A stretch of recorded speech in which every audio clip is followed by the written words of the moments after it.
Hey guys, Mike here in Taiwan. So yesterday I went over to Taipei. It was okay. I think that it was just I don't know what it is about crowds of people that just kind of. I'm not like one of those guys who gets too nervous about crowds, but I just kind of like notice things. And yeah, so it was weird just kind of being there, just going around because I had like some stuff to do, but it took me a while to get there. It took me like an hour and a half. So the crowds were as dense as usual. Um, I had a guy like just hit me with his bag, and then I pushed his bag away, and then he was wondering what my problem was. I think he was kind of like a, I don't know. I was asking AI, but like what it is, or what was it about his behavior that kind of put me off, and the AI was like kind of throwing a bunch of words at me, keyboard warrior, superiority complex, like a lot of just weird stuff like that, and I think that because of the things that have been happening in like the last couple of months, I think a lot of people are pretending. They're pretending that just because they watch UFC and a bunch of like kung fu movies that they know how to fight somebody, right? And I'm not saying that you should necessarily every time that you get into some type of a scuffle or an argument or and you should just run away. But at the same time, you don't know anything about this person. You don't know if they have like an explosive temper. You don't know if they have something on them, if you know what I mean. Then you should just walk away. And maybe that should probably be for myself. So I probably shouldn't have confronted this person. But it just seems like it's just so normalized how people are always, hitting each other and bumping to each other in the MRT. And I mean, I've seen some videos about how it is over in Japan and how people do that. But I probably wouldn't say it's not as crazy as it is in Taipei, just because everybody's like ants. They're just trying to run to the place where they're going to next, and they don't really think about what are the consequences. I mean, I could probably sit here and talk to you about like 100 or 200 stories about me bumping into somebody or somebody bumping into me, and probably that would be a waste of time because all it is just really an analysis of maybe personal space, because I guarantee probably those types of situations that would happen. The same thing in Taiwan that would happen in Canada.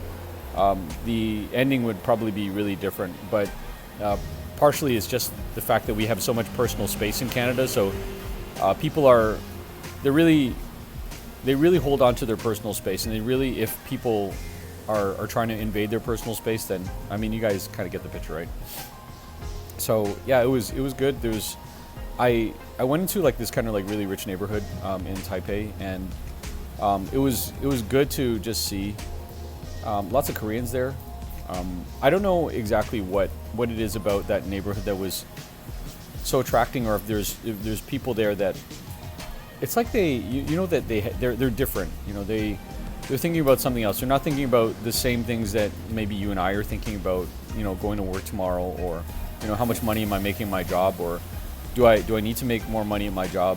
I know that there's something there that's a little bit different. So it's a little bit intriguing. It makes me want to see like what could happen if I could go over there, because I do have some skills that they want. I think probably one of the weirdest or worst things that you can think about, not worst, but it's like you go to a place where there's probably lots of opportunity, but you go there thinking that, well, maybe I can go there and use my skills to kind of leverage to that they're gonna want to learn something, or I don't know. Like, okay, I'll give you a weird situation. Say for example, you go to some rich area and you're like, okay, well, I'm gonna help them with my skill. What's your skill? Well, I'm an Esperanto teacher. Yeah, that's not exactly the most useful skill.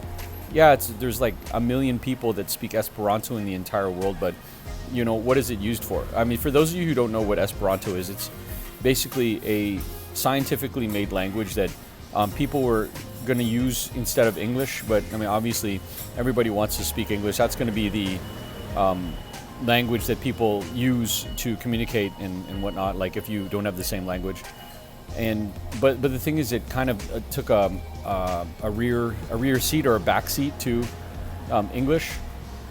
So, I mean, if you're an Esperanto teacher expecting that you're going to get like tons of people that are going to be lining up to go to your school to go like learn Esperanto, probably not. What skills could you probably use in my opinion? I don't know. Maybe if you teach programming, you teach English, you're a personal trainer. you have to go to the place where it's in line with like what values they have and what things that you want to offer, obviously, right? So I think that's why it's important that people recognize that the internet is like the eighth continent, because you could find I mean, I'm pretty confident that if there's any type of market that you want to find or niche you want to market to, that you could probably find it somewhere on the internet. Because I mean, we got billions of people that are like all on the internet, right? But how is it that you're going to get in front of them? I think part of it has to do with relatability. People want to talk to people that they relate to, people who are the same as them, and I guess that's why some of these people who are like young or like I don't know, young and beautiful, I guess that's more of attraction. But lots of teenagers, they think that maybe that if I mean, who was I talking to? I was talking to somebody about how a lot of young people these days, they don't really want to go to school anymore. They just want to see if they can be famous, be some type of actor, dancer, singer. Is that necessarily a bad thing? No. But is it feasible?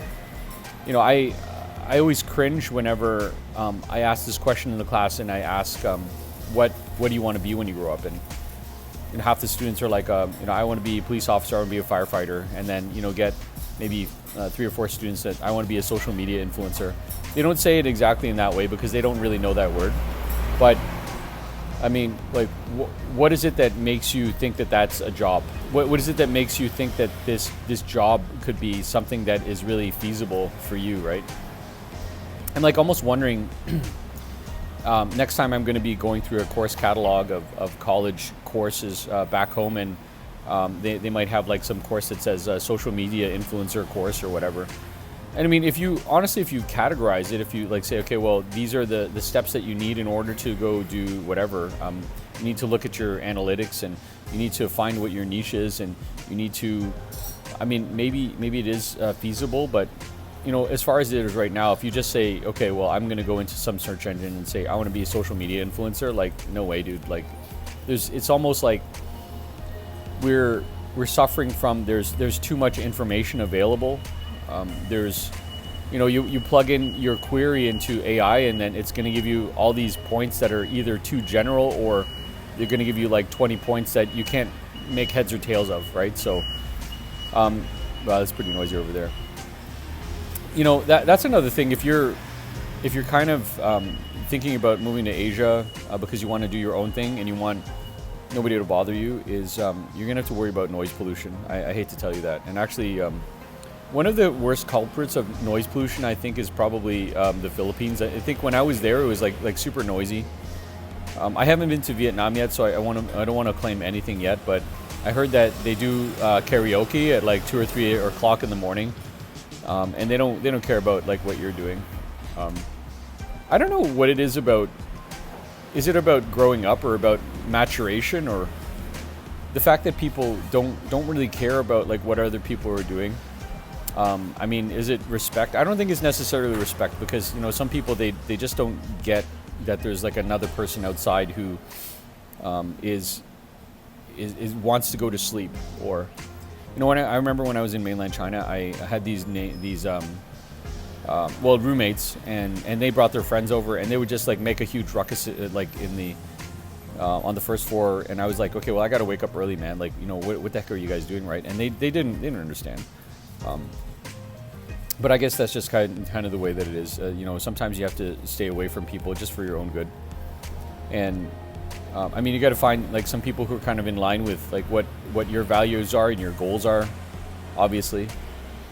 And I think that's probably where I'm at. And regardless of location, or regardless of age, maybe even language, I don't know, maybe you have to learn their language, right? But I think that the fact that you just say yes when you're saying the things that you're talking about, and agree with what the other person is saying, like, that's just so useful. So, all right, guys. This is Mike here in Taiwan. Coming back from Taipei. That was kind of a weird, rude awakening. I'll see you guys in the next one. Bye for now. Bye.